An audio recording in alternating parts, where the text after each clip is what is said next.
I see we've almost got full attendance, which is wonderful. Councillors, before we start, we'll just... If Councillor Rook is 5 minutes late, but before we start, I'll just open it with a word of prayer. As the councillors have always said, if you'd like to, you can bow your heads.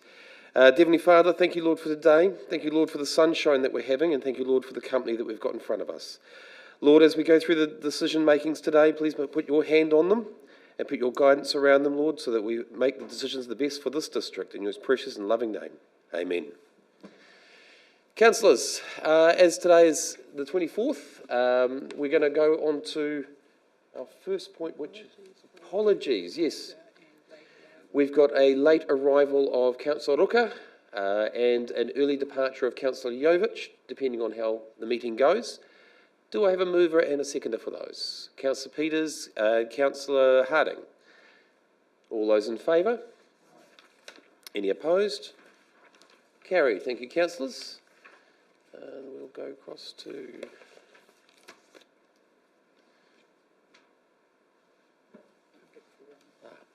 Our first item is our public forum, and it is Colin Edwards.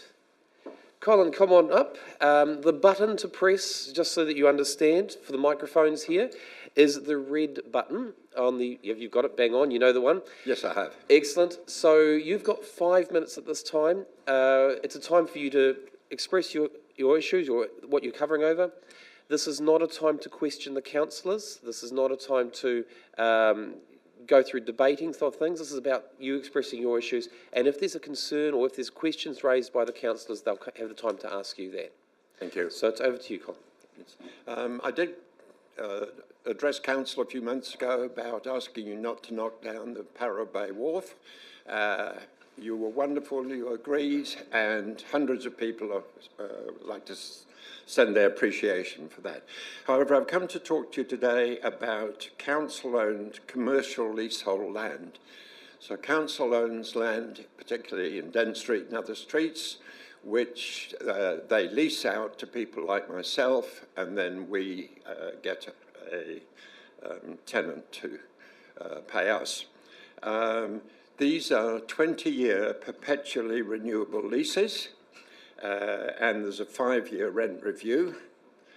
And these were originally made by the Harbour Board. When the Harbour Board disintegrated, council got them. So the 20-year lease and the review on my property in Dent Street has just come up. We have negotiated a rent increase from 14,000 a year to 18,800 a year for the next 5 years, and then it will go up. We expect to pay over $600,000 in the next 20 years altogether, and that's what we've signed up to. Now, council lawyer has produced the lease renewal, and the bulk of that lease is about the obligations for the land for both parties. There is an introduction there, and your lawyer has suggested several changes, which he says to make it more user-friendly. I have no objection to those. I think they're okay. But another clause, which has nothing to do with the land, says that I should pay not only my own solicitor's fees, but council's. And I can't see that that is fair and reasonable. It has happened in the past, and people have questioned it but didn't know what to do. So I am proposing that we each pay our own. And the reason I've given to your lawyer is that I think that is also more user-friendly. He has muttered something about contract, but he hasn't convinced me that you can't make that change. Firstly, because he's made changes, and so obviously you can make them, although not to the land. Times have changed as far as who pays the fees to the lawyers. And I'd like to tell you about the Auckland District Law Society, which is probably the biggest producer of commercial leases. And they say in their latest lease, the lease requires each party to pay their own legal expenses. This differs from the previous edition, which required the tenant to pay these costs. So that's the modern change. The Incorporated Societies Act of New Zealand, again, says, this is 2 years ago, previously the tenant was liable to pay the landlord's costs for the preparation of the lease and any variation or renewal of it.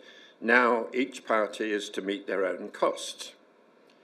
If we look further afield in the UK, their law is a party to a lease shall be under no obligation to pay any part of any other party's solicitor's costs of the lease.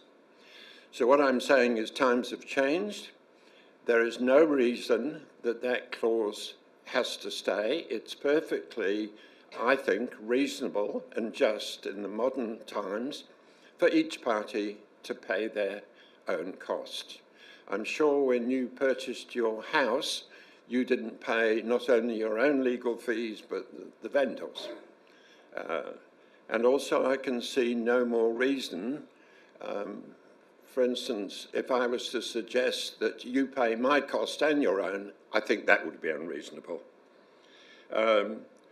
So what I'd like you to do is to ask your lawyer, Graham Mathias, please could he take that short clause out, put in a modern clause that we all pay.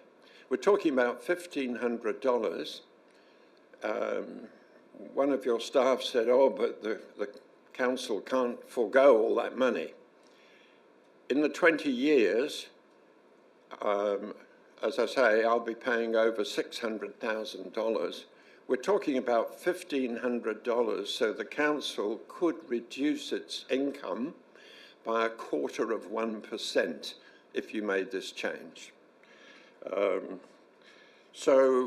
That's my proposal, and I have a lot of support from a lot of people who think that should be the case.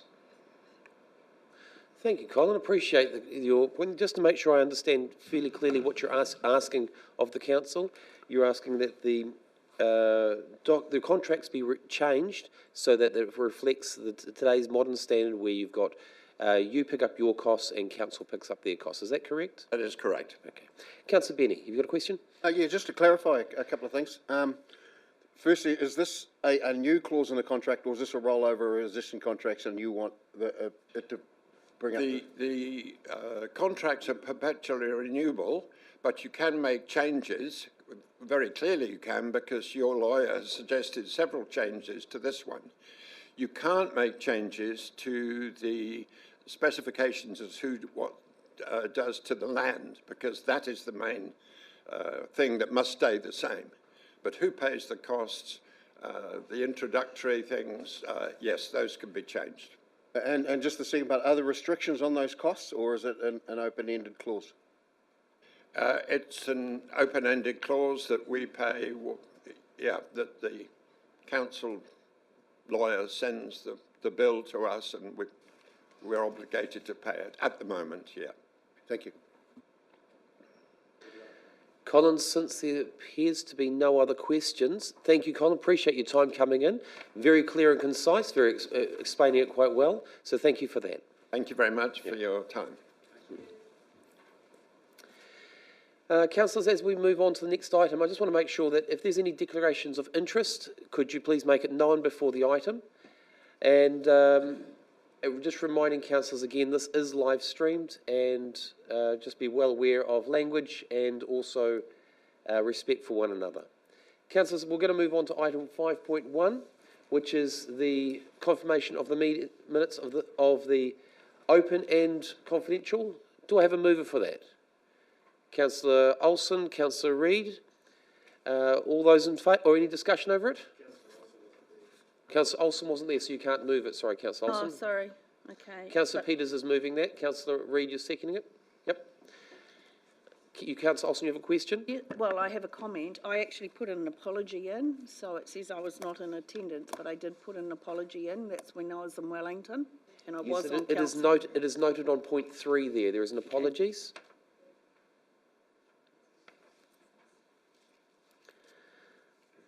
Okay. No other discussion about the items? All those in favour? Any opposed? Carried. Thank you, councillors. We'll now move on to item 6.1. Councillor Hulse, I believe you are... Thank you, Councillor Holmes. Well spotted. Councillor Hulse, I believe you wanted to move. Yes, I'll move. This. Yep. For those councillors who want to know, this is on page 17 of the agenda. Okay, so I presume you want me to read this out? I would love you to read that out, And councillor. as we're reading it out, I've asked staff to put a photo up on the wall. Okay, so I'll move 1. Notes of feedback from elected members at a briefing on the 11th of September to introduce permanent parking restrictions at Cobham Oval by council resolution. 2. Reserves under section 591 of the Local Government Act 1974 and under clause 15.1.-A of the Parking and Traffic Bylaw 2017, the area of the car park south-east of Cobham Oval, shaded blue in attachment 1 as a parking space. 3. Prescribes under clause 15.1.c of the Parking and Traffic Bylaw 2017 a maximum period of 4 hours for the parking of any vehicle at Cobham Oval parking place, except for vehicles displaying council-approved permits. 4. Specifies under clause 16.1 of the Parking and Traffic Bylaw 2017 the 4 parking spaces highlighted yellow in attachment 2 as mobility parking spaces. 5. Determines that the parking restrictions under resolutions 3 and 4 above will take effect once traffic control devices that evidence those restrictions are in place. 6. Directs staff to install the traffic control devices by 30th of November 2024. 7. Notes that staff will have to apply regulatory discretion around the enforcement of the restrictions in some instances. 8. Directs staff to report back on traffic management requirements and potential safety improvements within the road corridor that could reduce the use of traffic cones during an event while addressing necessary health and safety requirements. And 9. Directs staff to engage with the Cobham Oval Trust, Northern Cricket Association and NECT, Northern Event Centre Trust, on implementation and report back to council with any changes that require resolution. Councillor, you've heard the motion. Councillor Common, you've got your light up. Are you seconding it? No. No. Councillor Reid, you're seconding it. Thank you. Councillor Hulse, you can speak to it, please. Okay, so as you see in that photo above, quite impressive. But the whole point of that photo is to look at the car parking. 560 car parks adjacent within 300 metres of the stadium. 560 car parks. They put another stadium there. We all know now that that bottom right corner is where Cobham Oval is, so that has been reduced. There's another photo there, Carolyn, you could get it? There's another photo there as well. So this one here, that's the biggest crowd ever. So that is close to 40,000 people. If you count up there, there's 38 buses along that edge of, just above the crowd. From Port Road all the way to the grandstand, there's 38 buses there. And that used to be the car park for the stadium. So that's the starting point. Okay, if you go down there today, if you go from the grandstand, just to the south of the grandstand, we've got a car park. Now, because we televise those games, we lose 20 car parks because now the television used to be inside the perimeter fence, has now moved out of the perimeter fence into the car park, taking up 20 car parks. We've now put Cobham Oval in that space, and so therefore all those cars have been moved south. And now over recent years, the last 2 years, particularly the last 6 months, that camper van has now been full with camper vans, buses, and I don't know, anyone who wants to stay seems to be able to park there. And so we've got a big issue. And also in the past matches, up until the last 2 matches, all the parking on the right-hand side of the road has been taken away and coned off.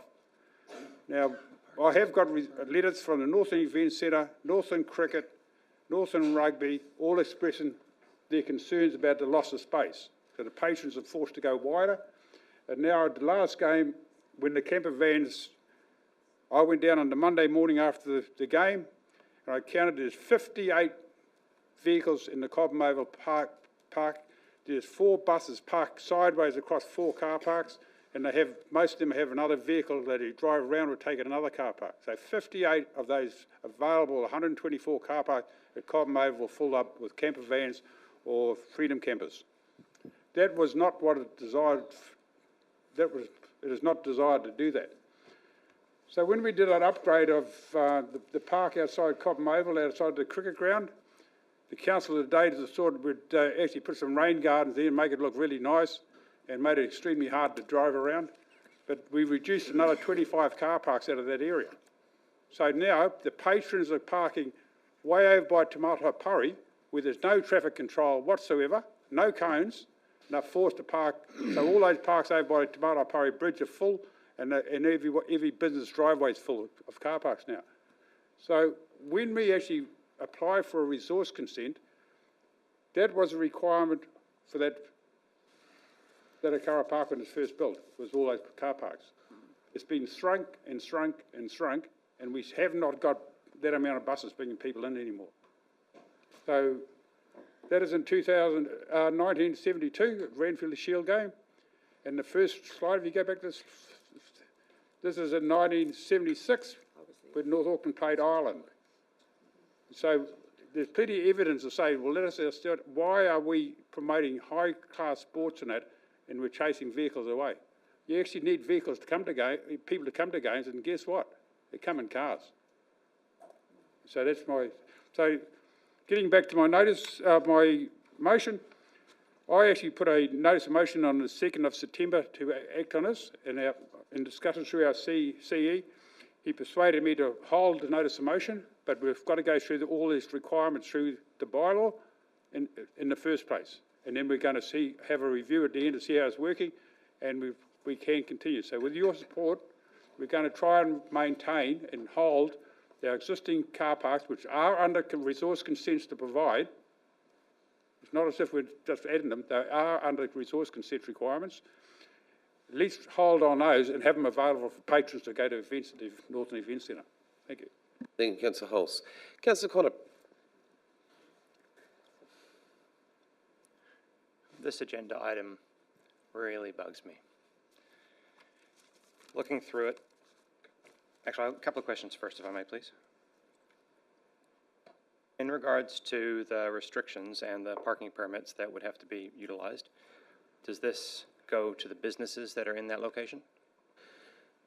So the question you're asking, Councillor, is when someone wants to apply for a permit to use the car parks? No. Permanent businesses in that location right now, will they have to have a parking permit, or are they already exempt?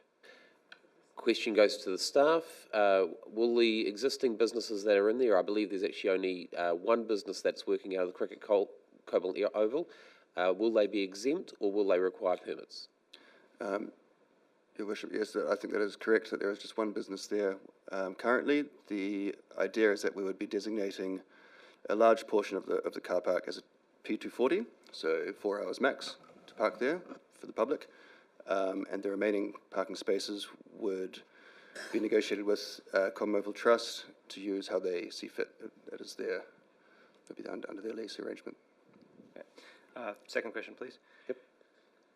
With the recent long-term plan with the freedom camping monitoring, have we had any change to that, or when will that end?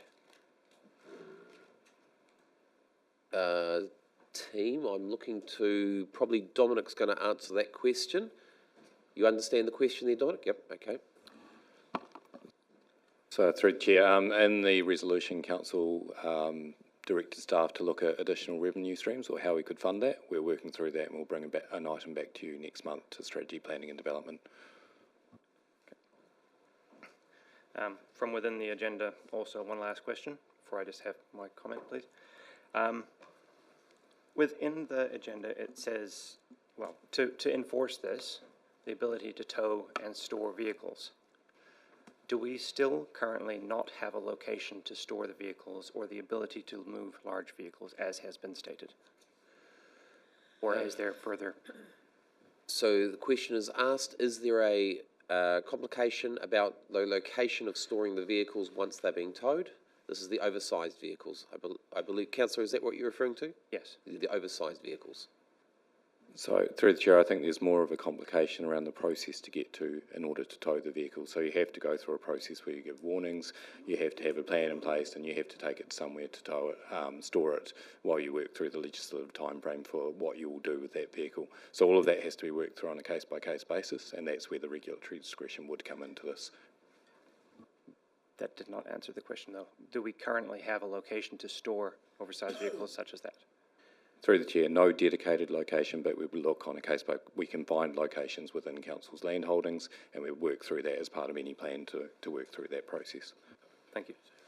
Now, what I'd like to, my comments. I'll just first of all touch on the couple of points that were raised within here. We now have a second stadium in here, which has really impacted the parking obviously straight away, which is, you can say that's a benefit or a curse. Regardless of how we design something, whoever designs it, someone will find a use and how they will use it, which is different to the design. It is clear, it is shown, we're human. In the agenda item up the top, it comes up with, currently car park capacity is limited by long-staying permanent vehicle dwellers, homeless, and those type of people in that space. That is the issue. The fact that our events can't have the parking. But the events, as stated in here, we have about 23 events. That means that's only 5% of the whole year that this is affected. 5% of the year, 5.2, and that's even only part of the day generally. The comments about demands, the greater turnover. This area is next to the stadium. That is pretty much the only reason to park there. This is out of way, out of town. It's on the edge of the city. It's also fairly close proximity to Whangarei Park, the shopping centre, which is fairly easy. It's out of the way. It's not a problem. If we remove people from this area, we are going to have delinquents coming into here. We're going to have them doing burnouts around the thing, not as easy as it was they used to, but they will be leaving rubbish. They will be causing the issue. Within the agenda, it states that we may not have to put in barriers. No, if we take everybody out of there, we're going to have to put in barriers because otherwise those people will come in and cause issue and cause worse issues than the people that are currently there. Public access, public can still access. The people who are living there in their own space are our public also. These are people who live within our district, some people of them are in the worst off condition. Some of them choose to live in that type of a space. It goes to 4.4 in our agenda, that with the time limit, that if we need to extend it, we can come to us by resolution to be able to extend the parking. That's exactly the same thing as the fact that we could have been going down the way of having parking restrictions for the 5% of the year coming to us for a quick decision and get it back out so they could shut it down, move people out and get it back in. That way it would actually alleviate the issue, allow people to attend the events, and use the car park. The risks at the very end of the agenda, 4.11, it states that it will result in shifting the problem elsewhere, and it's preferable to have permanent vehicle dwellers in one place to deal with the issue. Some people have an issue with this. I have absolutely no issue with this. If you look at it, it's exactly the same as if we have a car yard, if we have a marina, all these other issues that people look at it as the aesthetics of the area. I do not want to see however many $1 million we have spent on this car park being empty and used for 95% of the year. Thank you, Councillor Connor. I just need to put a correction over the statement that you made. 4.11 actually says could, not would. So just be well aware of that. Please, when you do quote the document, make sure you quote. That one part wasn't my quote. That was my phrase of that. It will do it. Well, Councillor, when you're referring to the document, please use the wording that's in the document. Next time when I quote something, I will try and quote specifically. But my feelings is it will impact. Thank you.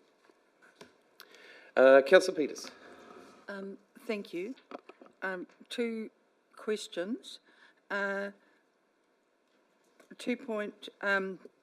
Number 3, except for vehicles displaying council-approved permits.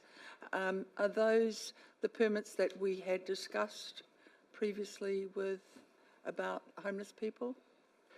The staff, this is a question for the staff to answer. Is there a previous permit which is being used, or is this a proposed new permit which has been created?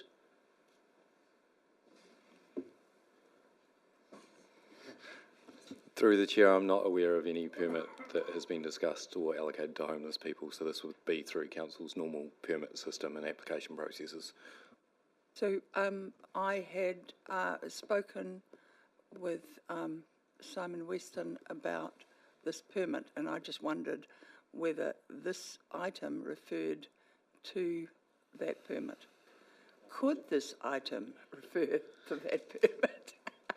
I think the question is more going back to Simon. Yes. Now, this is a private conversation that's been had, so I need to make sure we're quite clear on what the item actually is.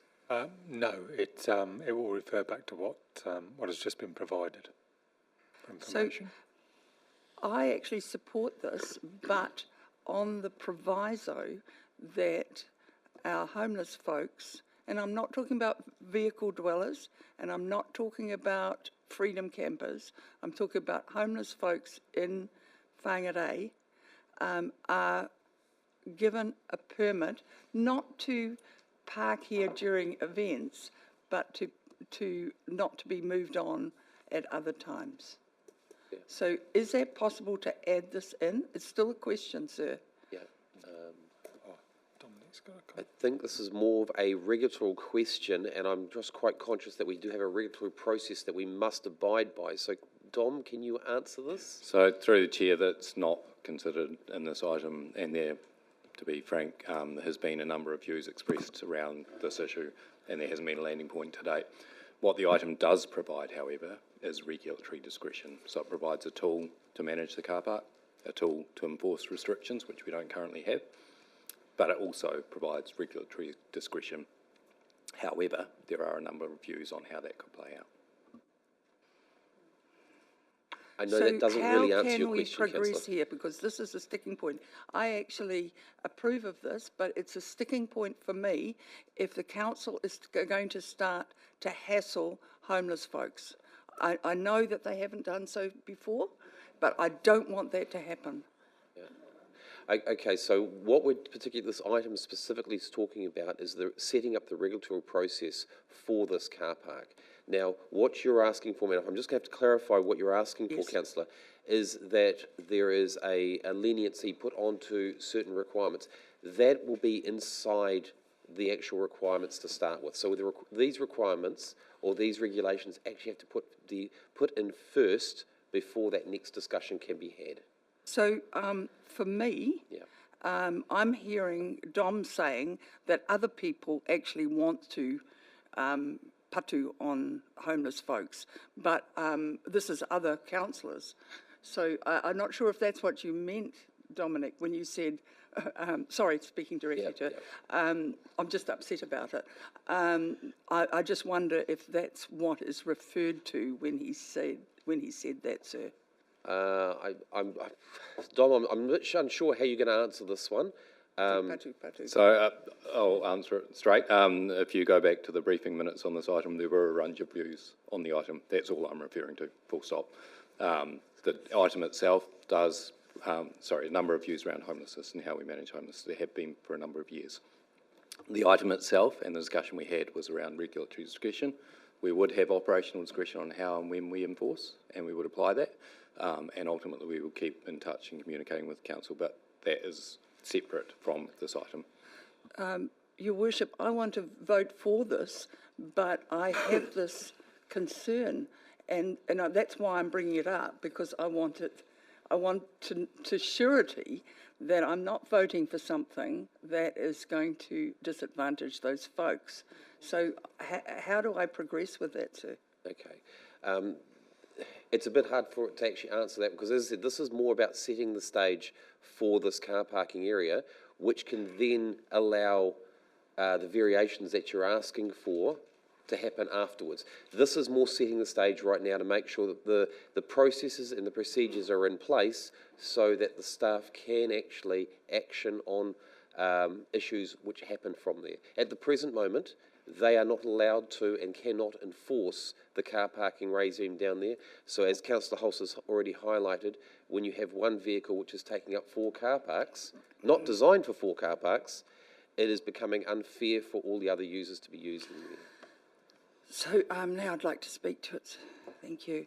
I don't think, and I don't know, but I'm pretty sure that it's not homeless folks that's taking up 4 car parks.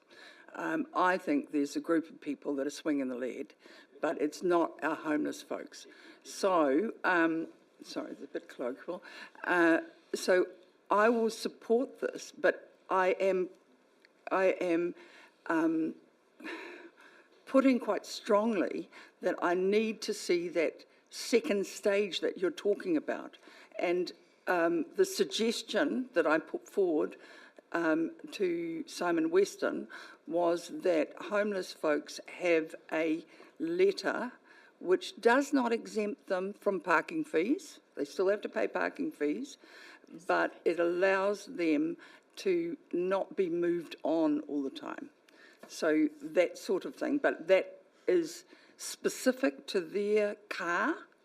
That's specific, and it only lasts for a 3-month period, that it's administered through Simon Weston and, say, Open Arms, so that they are, so that we know, the council knows and Open Arms knows who has these permits. So it's a permit situation, and I don't think it needs legislation. So a second wider comment that I'd like to make about parking generally, I went to the B5 last night, and parking was the thing that everybody was interested in. You know, there were views, you know, many views, and many people were groaning about fees like this.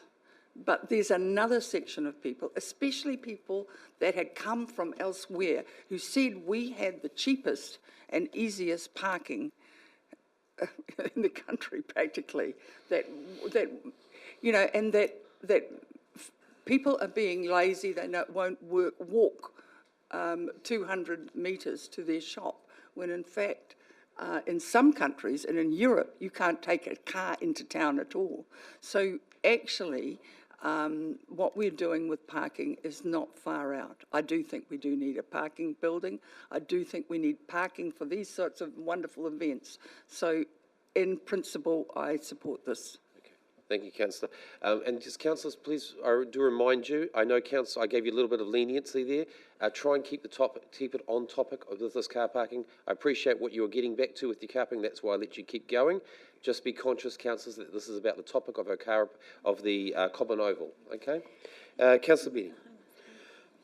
And taking that warning on board, I might sway a little bit, but so this is about more than parking, to be honest. 2 years ago, as a council, we all got together, almost 2 years to the day, pretty much. And one of our big go-tos was pride in our city. Have we made any progress in that? I don't believe we have. I think we've gone backwards. I think this is a part of it. When you drive into our city from that end, it is a disgrace. The briefing we had on 11th September wasn't that long ago, and it's really good to see. I thank Will and Louis for bringing this back to us really quickly. I think that's really good progress on this. I know Rainer as well and his staff have done a whole heap of work on the homeless issue and the freedom camping issue. They are 2 separate issues. The briefing we had on the 11th September, I remember the direction we gave is that we want these people gone, and that but still remains. There's got to be a place, we need to come to some compromise where we can accommodate our freedom campers, where if we need to tighten the rules on our freedom camping, we need to tighten our rules on our freedom camping. Let's go ahead and do that. Let's look at that. The homeless and the vehicle dwellers are another issue. We need somewhere to put them. Go out Beach Road. I challenge you to go out Beach Road. I went out Beach Road the other day. It is disgraceful. Go up to Whangarei Falls, Tuiho. It is quite intimidating when you go there. and I know that Louis has Councillor, spent a lot of Councillor. time on this. Focus back to the councillors, not the public, and also keep onto the topic, please. Yep, no, I'm on the topic, I believe. Okay. So I support this fully, but I'm challenging staff, we've got to come up with some alternatives for this. I will support this today, I think it's a really good move. We need to free up this parking. It's not just the events that go there, the pavilion, the cricket pavilion is used regularly in the evenings and all sorts of issues. People don't feel safe leaving there. So support this fully, let's get on with it, let's look at the big picture as well and make some progress on that, I'd really like to. Thank you, Councillor. Councillor Roka. Thank you, Worship. I guess, on a similar vein to some of the stuff that's been spoken about, I think for me I don't, and I think that's why we're going a little bit all over the place, because I don't really know exactly what the issue is we're supposed to be talking about today. Because on one hand, we're talking about car parking and regulations and that sort of stuff, but are we talking about that because we're trying to move on the personal vehicle dwellers, or are we talking about it because we want car parks for the stadium? I'm not exactly sure what the conversation is, and so it's a little bit seems a little bit blurred in terms of what we're talking about. I just think if we're talking about car parks for the stadium, if that's the goal, then that's a totally separate conversation.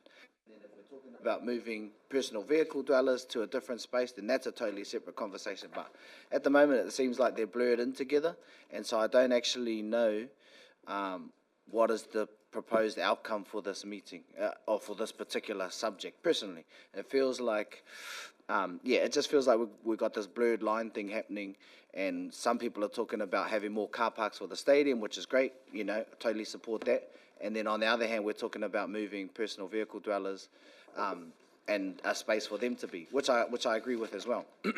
But I think to do either of them justice, we have to speak about one or the other. And kind of right now, it feels like we're a little bit mumbled in between the two issues. That's all. I don't really know what else to add other than that.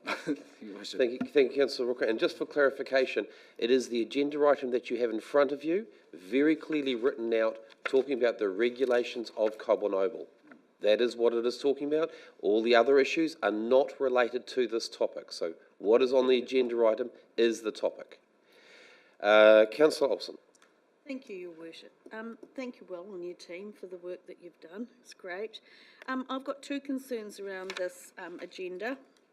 When I read through it the other night at 3:15 in the morning, what really stood out for me, the first thing was can you put up, please, if it's possible, the slide where you've got the mobility parking?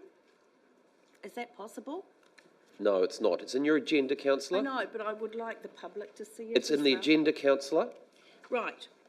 So I'm going into bat for the mobility people. Those parking areas are the two in the blue are way too far away. Page 27, Councillor. Page 27, the distance. If you've got someone in a wheelchair who needs to get to the park, that is a hell of a long way away. So is there any way that those two car parks in the blue can be brought back up nearer the two that are by the building, by the Common Oval building? That's my first... Councillor, I have to point out that's not this agenda. Well, it is. No, you're asking for something which is different. It's in this agenda. I appreciate, Councillor, and again, I'm referring to the actual item that we've got in front of us. The Well, it location, mentions mobility. the location of the mobility parking is a separate issue. I remind you again, please focus on the agenda that we're dealing with. I am, Your Worship, and item, bear with me. Item 4 mentions mobility parking. So I am addressing this agenda. So my request is it possible, please, to have those moved? The second concern, well, actually, I'll just leave it because I'm actually quite upset.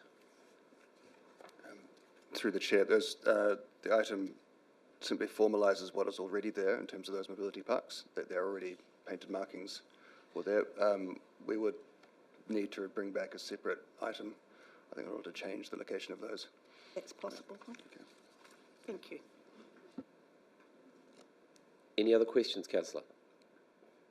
Take your microphone off, please. Councillor Mackenzie. Thank you, Your Worship. I am broadly in support of this item. I think the honest appraisal is that probably 80% of the vehicles that are parked in that space on a sort of semi-permanent basis, or even for shorter periods, are exploiting the fact that there is free parking in that area, and they can and should go and pay to park in a holiday park or find appropriate freedom camping sites that are designated. So that's 80% of the problem gone, and I think that this item stands a good chance to be successful in achieving that 80% improvement. The remaining 20% is very, very difficult and very, very sensitive, and I appreciate the various views around the table. I recognise Councillor Peters' concerns, and I echo them around those roughly 20%,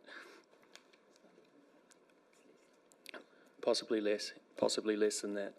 And so the item that, the note that says around discretion, I would encourage council staff to use that discretion to practice empathy and sensitivity for people in desperate situations where they are indeed homeless. And I think that this item indicates that that's a possibility, but as an elected member, I would strongly encourage council and the organisation and the staff to act on that note that allows for discretion. Thank you. Well said, Councillor Mackenzie. Councillor Holmes. Thank you, Your Worship. So in similar vein to Councillor Mackenzie, so I support this motion because we do need parking for our stadia. So that's my start point on this. And to pick up what Councillor Benny said, it is the gateway for many people coming to the city, and it's certainly a bad look at the moment. However, I've got totally support the comments by Councillor Peters that we need to be careful what we wish for, because in creating car parking here, there could quite likely be unintended consequences, which I know we can't deal with under this item. But we need to come back to. It's the but that Councillor Benny mentioned, and we cannot ignore that. This can't be just brushed under the carpet. I think the final point I'd make is that this is a great picture up on the screen here, but it was Councillor Halls, 50 years ago, 50 years ago, 50 years ago, and I think society has changed somewhat since then, and as a councillor we also have a responsibility to discourage people from using their cars for everything as well. So that's a longer, broader discussion, and that not everybody should be using their cars to attend events like this, and we have no alternative for them at the moment. So that's another issue. But I would support this subject to the caveats I've just outlined. Thank you. Okay. Thank you, Councillor Holmes. Councillor Harding. Mea te kia koe me te koromatua for your opening karakia. Kia ora koutou team. Thank you for the paper. So just a couple of questions. I'm a little bit in that Whangarei space, so that a little bit of the confusion around kind of what we are actually trying to achieve as espoused by Councillor Rooker. Engari, we're really trying to free up that targeted space from the PVDs and freedom campaign and impose fees. Is there imposing of fees for all other users as well? For everybody else who attends those local events at Cobham Oval and Or is it just directed at that particular audience, so to speak?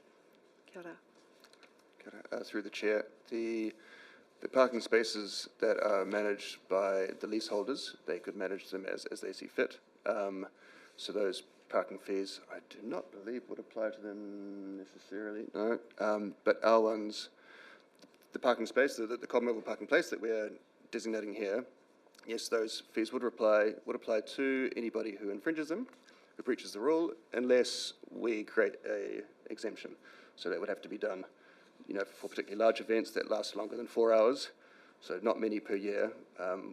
Staff would have to come back to you, to council, to declare an exemption in order for people to be able to stay for longer than 4 hours there, lawfully. But because currently at the moment, any events that are held there, there's no parking fees applied. Is that correct? So there's, the chair, I think a distinction between a parking fees, like an infringement fine, an infringement fee versus paid parking. We're not proposing putting in place paid parking, so that there'll be no pay and display machines there. Right. There's simply a time limit, so a 4-hour time limit. Because I didn't want all sports and arts loving residents of Whangarei to then be imposed with parking fees to go to these events because of what we're trying to achieve today with the PVDs and dwellers. Just wanted to get that one clear. To the chair, yes, that is correct. It would still be free parking for up to 4 hours. Thank you. Councillor Connolly, you've got a question? Yep. Just a quick one, hopefully. And it just refers to number 8 on the agenda, the motion. Why is that part of this? If this is in relation to parking and that type of thing, that is a traffic management issue that really is broad around the whole district. So why is that one a part of this?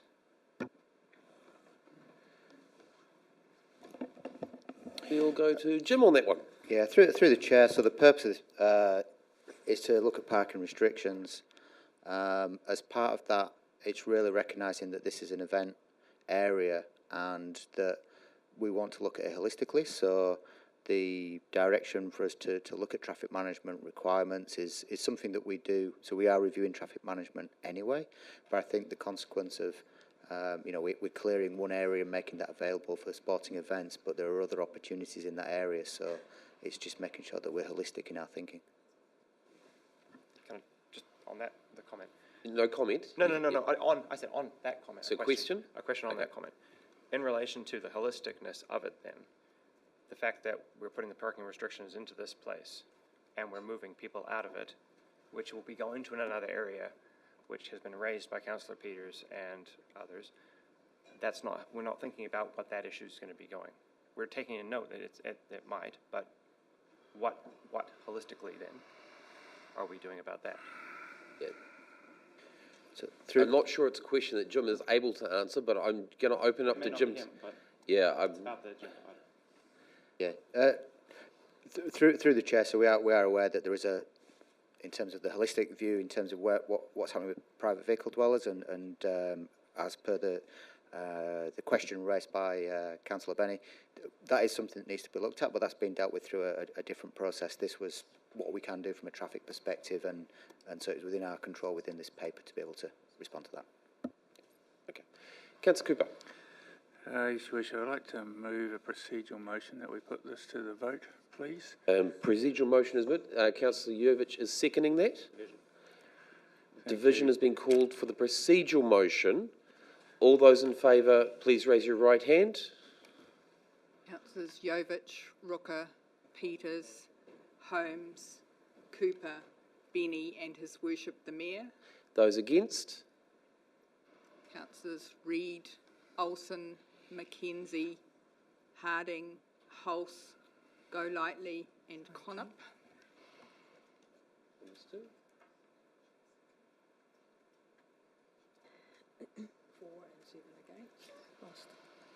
For the benefit of discussion, we will keep going. And it has been lost.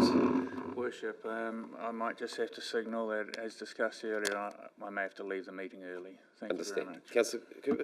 Councillor Golightly. Thank you, Your Worship. Sorry, Ken, I'll keep this brief. Thank you. This could not come soon enough for me, and it is one of the many areas in our district that needs these parking restrictions to be enforced, including those ones that Councillor Benny noted. There's 3 words in this that, when I was reading this at midnight last night, Can concerned I go me. lightly? Yes? This direction, not Sorry. that direction. Can I not talk to staff? No. Oh, okay, sorry. Through you, Mr Chair. Apply regulatory discretion.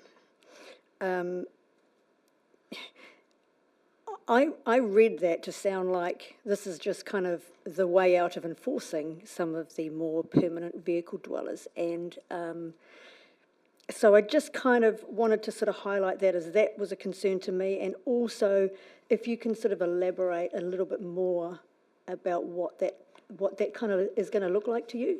Oh, sorry? Councillor, you can only ask a question. So if you've got a question for it, because they can't elaborate to something. Yes, so applying regulatory discretion, what does that actually mean? And how are you going to enforce that? Dom. So through the chair, I'll reflect the debate in the room. I've got one side of the room asking us to apply discretion and empathy, and I've got others wanting us to move people on. So the reality is, and I'll loop back to the previous discussion, the reality is if we're going to go through a process to remove and tow a vehicle that is not licensed, not registered and not mobile, we'll have to go through a process to do that. We'll have to apply discretion. I think I'll pick up on Councillor Mackenzie's point around how these could be applied, recognising there'll be an ongoing discussion with councillors about how we do this.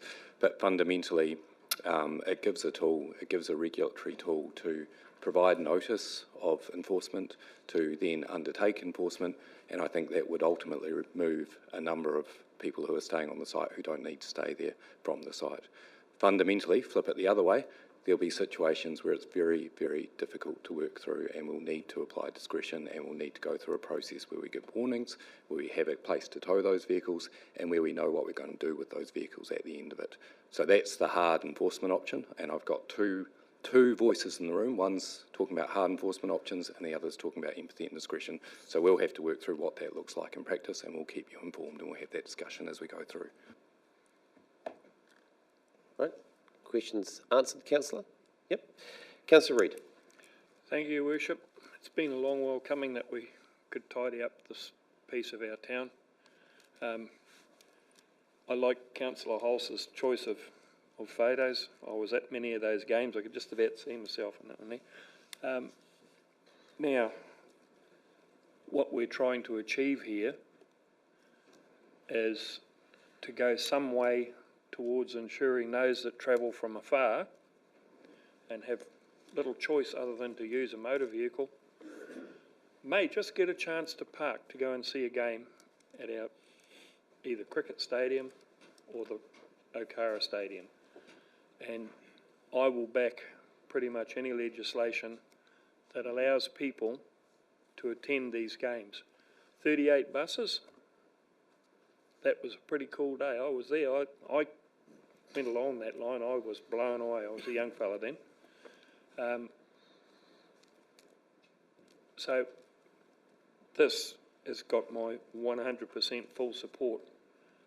Anything we can do to tidy up that fiasco we now have spent over $1 million putting that car park in for people to come and freeload on.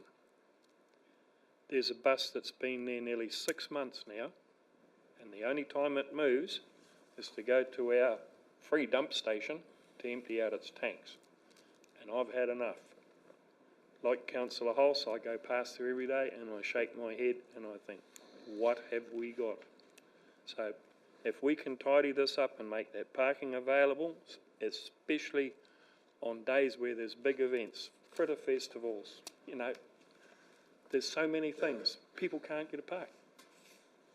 They drive 50 miles, 60 miles, 100 miles. The onus is on us to make sure they've got somewhere to park. That day, you couldn't get a park in Morningside. Both sides of the street were full.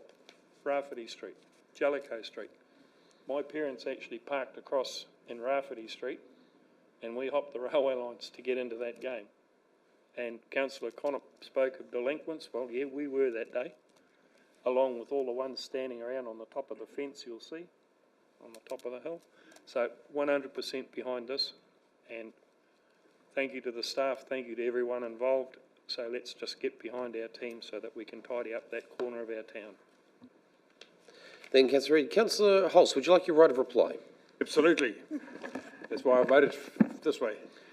Well, thanks everyone for the council for their comments here, but there's a couple of major things I want to point out here. Is I put a notice of motion, and because this is not a notice of motion, all the evidence I put in my notice of motion wasn't available for this meeting today, because it's not a notice of motion. This is the staff reply to our request. And so I had 9 really great photos of people obstructing, parking across parking bays, etc. These are the 4 letters from Northern Cricket, Northern Events Centre and Northern Rugby, all asking us to do something about it. But what the sad thing here is, the comments come from some of the comments that Councillor Peters and Councillor Conover are making. A lot of these regulations are now going to affect people who have got really, really arrogant and took something out of us, councillors. We have a consent to provide car parks for events, and that's my biggest driver here is, if we as council don't abide by our own consents, what show have we got imposing those conditions of consents on others outside the room if we don't do it ourselves? That's the primary driver. The second one is the number of car parks. Like when you get the people in those freedom camping vans, probably 2 years ago when they started establishing it, Northern Rugby or whoever's running an event would go along and ask them to remove the vehicle for that game, and they'd do it.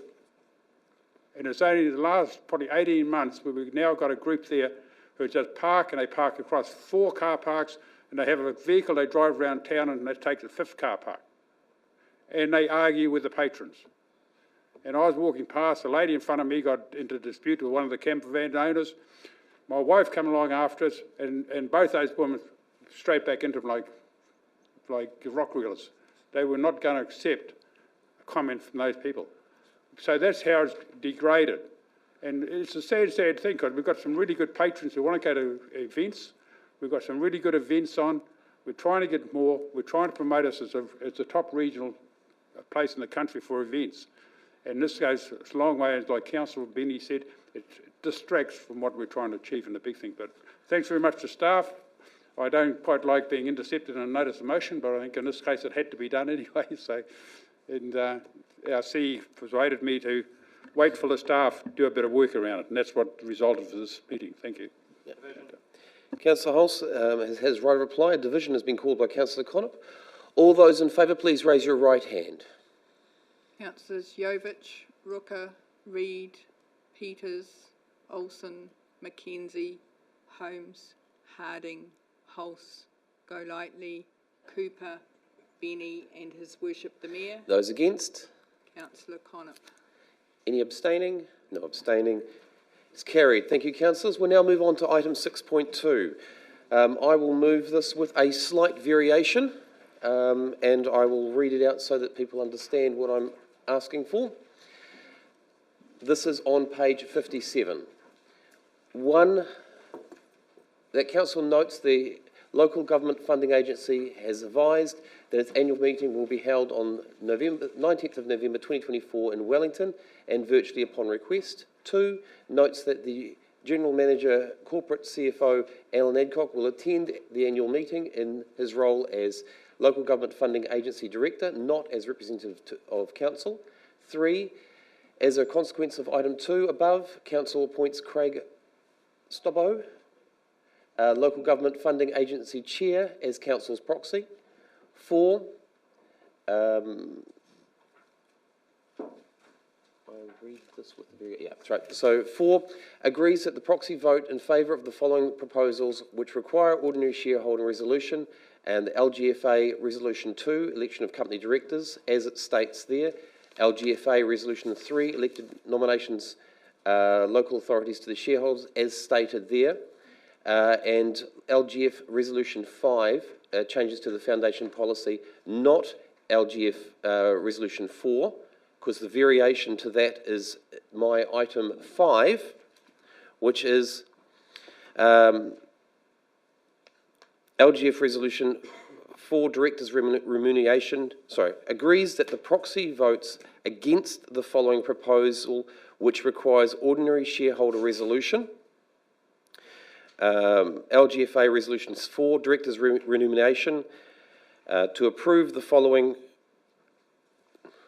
Is that read right? Yes, Yeah. they're voting against. Yes, so it's basically voting against Resolution 4, which is basically increasing the resolution, the remuneration. Yes, I'm asking for us to vote against that.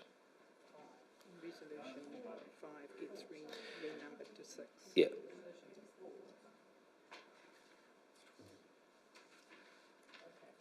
Sorry, Carolyn, I'm just... It's 1, 2, 3, 4, 2 and 3, delete resolution 4 and renumber and replace with recommendation 5 and renumber resolution 5 to resolution 6. Sorry, councillors, I have to make sure I do this correctly, and it does make a bit of... just hold up while I explain this again. So the item is 1, 2, 3 and 4, then removing the resolution on item 4, which is the one where it approves the director fees increases. We then put item 5, which is the resolution that I'm putting in, which is the director's fees. We vote against the increase. LGF resolution 5. And resolution 5 changes to 6.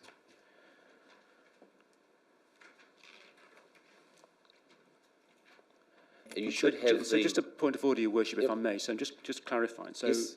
You are suggesting that in terms of item 4 on the published agenda, so not the one that we've just had, yep. You're deleting item 4 completely? No, deleting the LGF resolution 4. So so resolution 2 and 3 you're suggesting remain? Correct. But resolution 4, yes, you're suggesting that we delete that and replace it with a recommendation 5, which votes against it. Correct. Sorry, councillors, I know it's a little bit confusing there. It's just the way the old motion was worded. This is how we actually had to do it. So it was a bit of toing and froing to make sure we had it worded correctly. And Councillor Peters, you're seconding that? Yeah. Okay. So, councillors, I'm just as you go through and you read the agenda item here, it's actually fairly self-explanatory. What the central government have come out and said is they want local government to start being responsible with funding. They're responsible with the way we spend money. Now, this is not saying that the directors aren't doing a good job. This is actually saying the directors are still doing a good job. The problem is the funds are not available. So we need to basically keep the funds at the level that they are at the present moment. That's in simple terms what I'm proposing for here.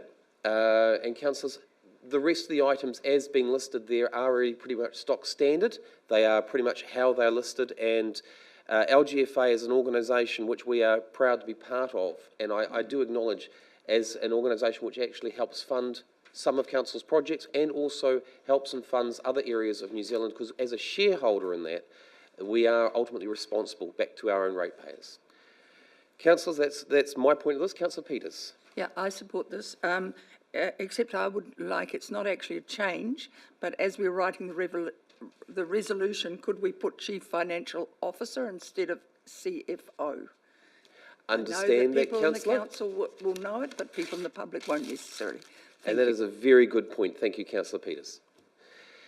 Any other comments to this? No other comments. I will reserve my right of reply. And all those in favour? Any opposed? No opposed. Carried. Thank you, councillors. We'll now move on to item 6.3, which is on page 93. Councillor Reid has got his light on to move this. Councillor Reid, would you like to read that, please? Recommendations that the Council, 1, approves the procurement plan for the Whangarei Road Corridor maintenance contracts. 2, notes additional reporting requirements will be introduced during the contract implementation phase for staff to report on the contract progress and performance to the Chief Executive and the Chairman of Infrastructure Committee. on a quarterly basis in addition to the monthly reporting through the operations report. 3, notes that the following procurement process contract awards will be brought back to Council for approval. This is expected to be in April 2025. And Councillor Peters has got her hand up to second that for you, Councillor Reid. Would you like to talk to that now? I will briefly, Your Worship, thank you. This has come about over a prolonged period of probably 2 years and maybe a couple of weeks. It's been a huge piece of work to get to where we've got. We've had to change pretty much our whole direction and take back control of how we provide our roading infrastructure to our ratepayers. I would like to commend at this point all staff who at any time in the last 2 years and 2 weeks since I came to this chair have helped me, guided me, cajoled me, and on occasions growled at me. I thank them for their direction, their wisdom and their work. And to get to this point, I think is quite a milestone for our district. And if, as you drive around now, you will see that there are already some vast improvements being made to the way that we are handling our roading infrastructure on behalf of our ratepayers. Thank you. Thank you, Councillor, for your comments, and I think they're well received by the staff. Do we have other comments to this? No other comments? Councillor Reid, would you like your right of reply? Councillor Harding, sorry, I missed that. Aroha mai, thank you very much. Just got in there at the last minute. Mihi atu kia koe, Councillor Reid, and to the team for the great work that they've put forward. Procurement really grabs at my attention, mainly because I asked the question around whether we make use of the likes of Amotai, who offer that transition and advocacy around a lot of contracts, business contracts that are Māori and that are available within the district. So I just wanted to make a plug around Amotai is a nationally known organisation that promotes and advocates for a lot of the Māori businesses that can be suppliers in the procurement space. So just wanted to ask the question around whether they are utilised in any of our procurement space. Kia ora. Aaron, would you be able to answer that question? I know we're focusing specifically on this contract. Yes, through the chair. So you might recall Northland came to present to us where they were trying to do a package deal with Amotai for the councils in Northland. Councillor Harding is correct, they do serve a lot of the councils around the country. We're still waiting to hear back from Northland Inc. Councillor Olsen. Thank you, Your Worship. Thanks, team, for all the hard work and working with infrastructure a bit closely. I understand what's gone into this huge amount of work. My one question is on page, dare I ask it, 103. WDC will be procuring a local panel of renewal contracts who will provide additional capacity. Is that going to incur any further cost to us, or is that just something that will just sort of like roll over? Councillor, so you're asking a question to the chair. Will that, Jim, would you be able to answer that? Through the chair, there's probably some trade-offs in that. So we currently, all the renewals are done through the maintenance contracts, and we've got some pretty sharp rates in there. However, the outcome that we're looking for is around quality and making sure we deliver our capital programme, as well as supporting our local supply chain. So there will be price tension within that panel, and the market's pretty hungry at the moment. So I think that's what we'll need to work through as we develop that panel. Councillor Hulse. Yes, I just want to be short here, but just say that we've been saying for the beginning of this term we're going to make changes, and this is the so we put some intermediate contracts in place to get us through to these big contracts. And I also want to thank our guidance from our CE and our senior staff on this, and some of the staff members we've had in the conversations. So the idea is now is to approve this, and then we roll out the new contracts for 1st of July start next year. These are multi-million-dollar contracts. And one of the main things we're trying to implement and change is trying to get more tier 2, 3, 4 contractors involved. And we've got specific areas where they can get involved now. And we've also got some outside people advising on some of the process. So to our manager, thank you very much. And you know, we all hope it goes well, but we need to pass it now so all these final documents can be prepared, and we meet that timeline to make sure we're comfortable and we pass it for implementation 1st of July next year. Thank you. Councillor Mackenzie. Yeah, just quickly to say thank you to the councillors who have worked on this and the staff. I think, you know, it's common knowledge that there has been a high rate of inflation for roading in recent years, and so to address that we need to make things more competitive and find efficiencies where we can, and this work is helping to achieve that, so thank you. Good comments there, Councillor Mackenzie. Yes, councillors, this is a pretty much stock standard process that we have to go through, and it's important that we have to go through this because it's about the next steps, which is about getting the right contracts for our area. Councillor Hulse has already highlighted on the Tier 2 contractors that we're looking forward to getting into, and I know that Councillor Reid and the team have been working very, very hard to try and get this over the line. We need to make sure that our contracts are going to deal with the issues that are at hand, and I hope that Councillor Hulse and Councillor Reid will actually work on that quite well. Councillor Reid, would you like your right of reply? Thank you, everybody. Right of reply has been had. All those in favour? Any opposed? Carried. Thank you, councillors. We'll now move on to item 6.4, which is on page 115. Councillor Ruka, are you moving? I was just hoping to move it. Thank you. You're hoping to move it? You'd like to read it, please. Can I? Recommendation that the council, 1, appoint Whangarei Hapu nominees to the Joint Climate Change Adaptation Standing Committee. Primary Representative Deloraine Armstrong, alternate Hinimoa Apetera. Note that these appointments will replace the current Māori ward councillors in accordance with the terms of reference for the Joint Climate Change Adaptation Standing Committee. March 2022, Councillor Deb Harding, Councillor Phoenix Ruka. Acknowledge and thank Councillor Deb Harding and Councillor Phoenix Ruka for their work whilst on the Joint Climate Change Adaptation Standing Committee. Note the WDC elected member on the Joint Committee is Councillor Scott Mackenzie, and that Councillor Nicholas Connop is the alternate member. It is always very strange to have something where you're moving that people thank you. So, Councillor, I will just acknowledge that. Do you still want to move it, or do you want someone else to move it for you? I'll still move it. You'll still move it? Okay, Councillor. I'll thank him, so. I already blew the trumpet, so Yeah, I think I got Councillor Holmes there. I know it was a tie between Councillor Holmes and Councillor Harding. Okay, Councillor Harding, yep. So, Councillor Rook, would you like to speak to it?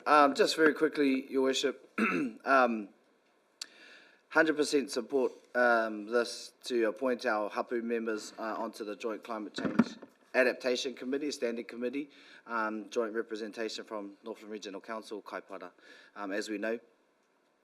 I just want to, I guess, note in my naivety moving into council and in my haste and, you know, just keenness to be on everything, I didn't realise that I was appointed as the Hapu representative, and then I was made quickly aware of it afterwards that I was there as the Hapu representative, which I just didn't understand at the time, just being new.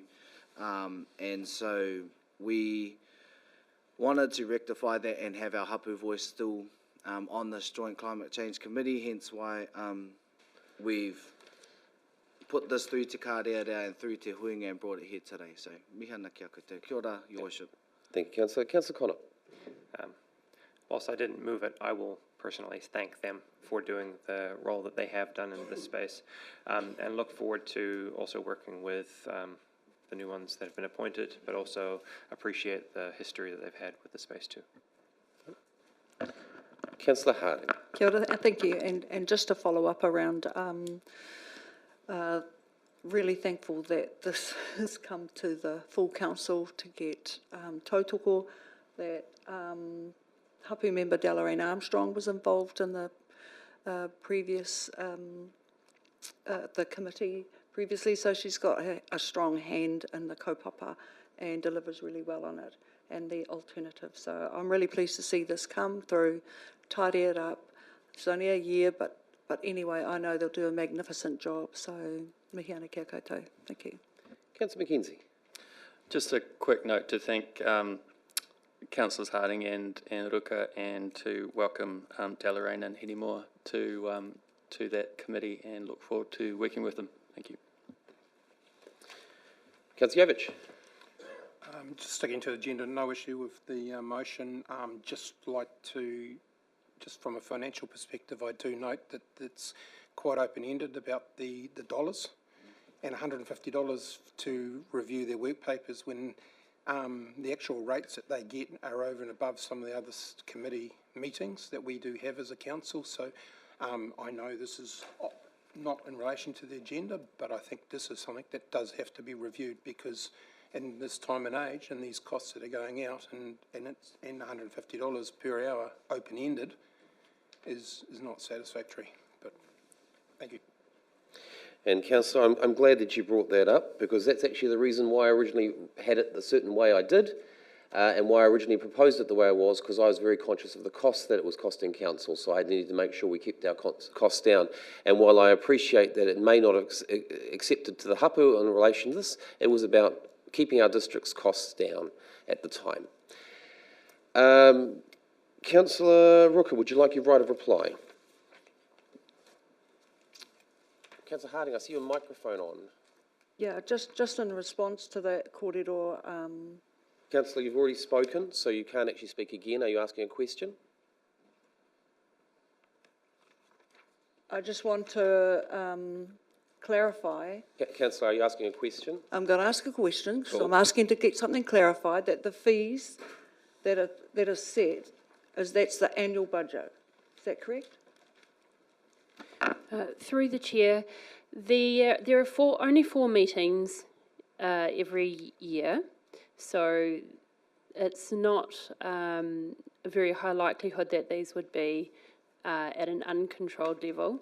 There are big agendas that come through these committees, and sometimes they are quite technical papers, and so you do need to be able to resource people for the time and energy that it takes to be familiar and be prepared to feedback and participate in the meetings.